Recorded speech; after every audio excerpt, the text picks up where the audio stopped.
I'm sorry. I'm so sorry. I'm the worst person on earth. I always mess up. I'm sorry. It's my fault.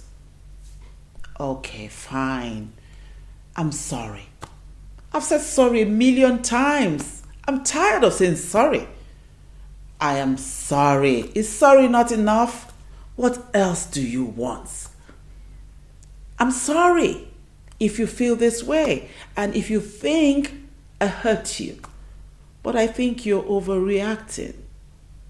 Hey, I'm sorry is just a string of words and a waste of words if you don't mean it and there's no change in behavior. Shall we then continue in seeing that grace may abound? Apostle Paul responds with a loud God forbid. An apology without change is manipulation. Shekinah. Hello, amazing family. How are you doing? Welcome to another episode of Amazing Grace with Bosse. If this is your first time here, welcome on board and make sure to like and subscribe to my channel and click on the notification button, okay? So that you don't miss any of my shows. Today, I'm going to talk about apologies and the different types of apologies because it is a very important part of human interaction. Apologies acknowledges offense and expresses remorse for bad behavior. However, not all apologies are sincere. Some are manipulative in nature. When people say, I'm sorry, the assumption is that they are sad, they are remorseful, and they regret what they have done. And so they apologize and promise that they will not repeat the offense again. Right? Right. But unfortunately, that is not always the case.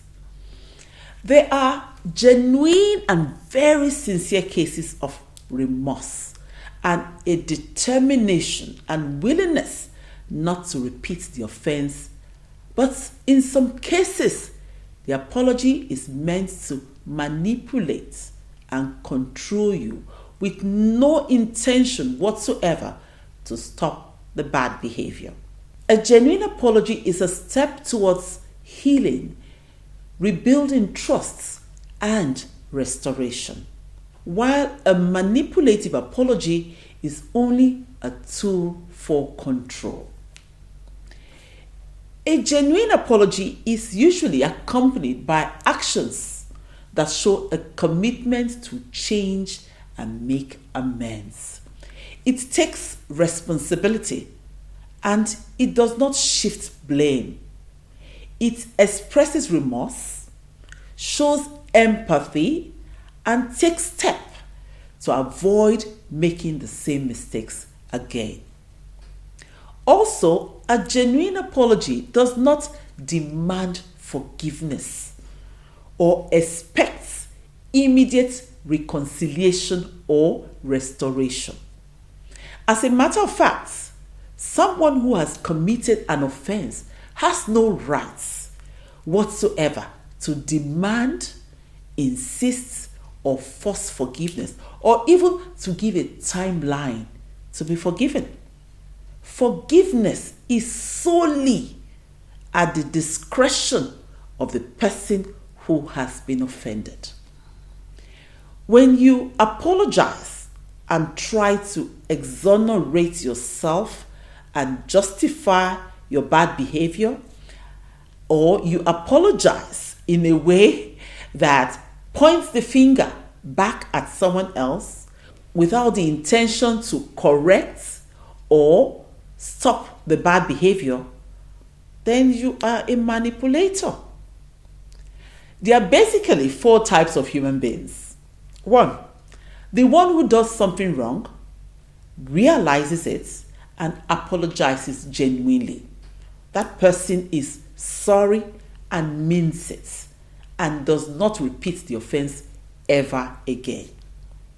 2, there's also the person who is not wrong at all, has not offended anybody, but says sorry just to appease the emotions of others, calm nerves, and make peace. 3, we also have the person who will never apologize, never, and continues the bad behavior. He or she doesn't care. Now you sabi. This person is not pretending at all. What you see is what you get. They are not telling you that they are sorry for what they have done. Neither have they asked you to forgive them. So expect nothing from them. Number 4 type of human being.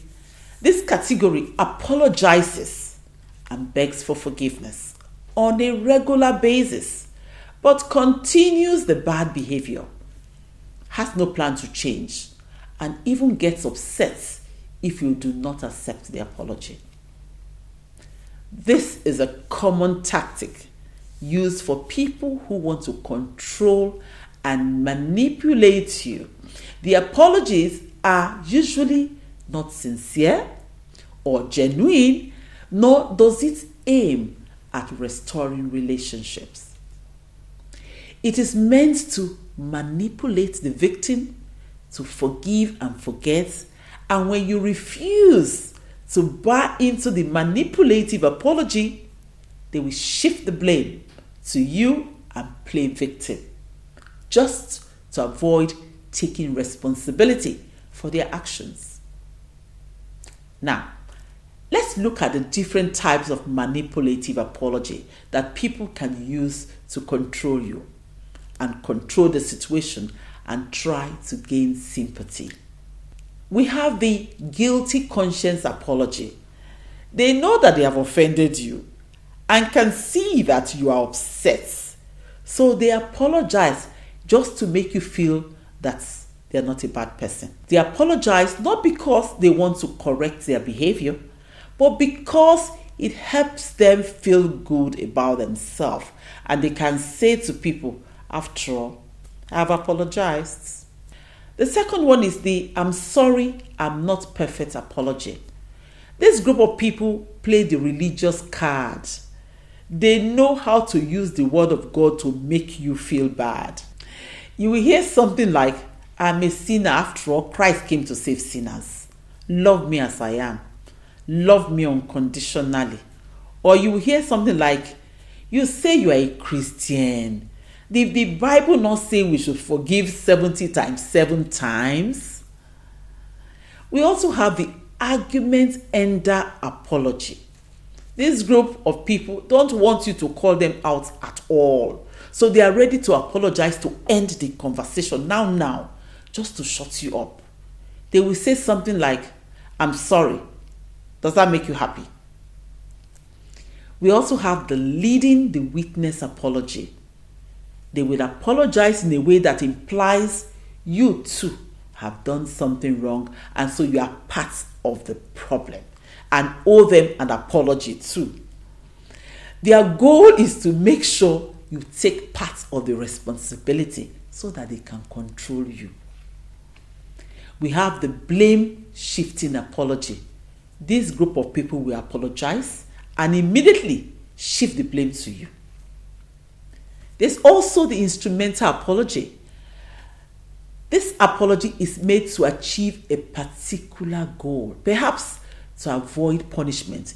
It does not recognize guilt or accept responsibility. We also have the over-the-top apology, where the person goes overboard with the apology, perhaps makes a public show of the apology and compels the victim, to forgive or make the victim feel guilty for not forgiving them. It can be very painful and annoying when you have to deal with people who try to manipulate you when they have offended you. And that's because apology is supposed to reduce negative emotions and stop aggression in the people that have been hurt, not escalate it by manipulative behavior. So, don't let manipulative apology make you feel pressured, guilty, or responsible for people's bad behavior. It's not your burden to carry. No doubt, we have all had to deal with manipulative apologies from the people in our lives. Is it possible that we have been wired to accept manipulative apology for the sake of peace? After all, nobody's perfect. Having said that, know that it's your choice to accept or not accept manipulative apology. Whatever you decide, try not to allow the manipulator dictate your emotions. It's a wrap. That's our show for today. Do with it as you wish. Thank you for watching. Please like and subscribe to my channel. Bye-bye.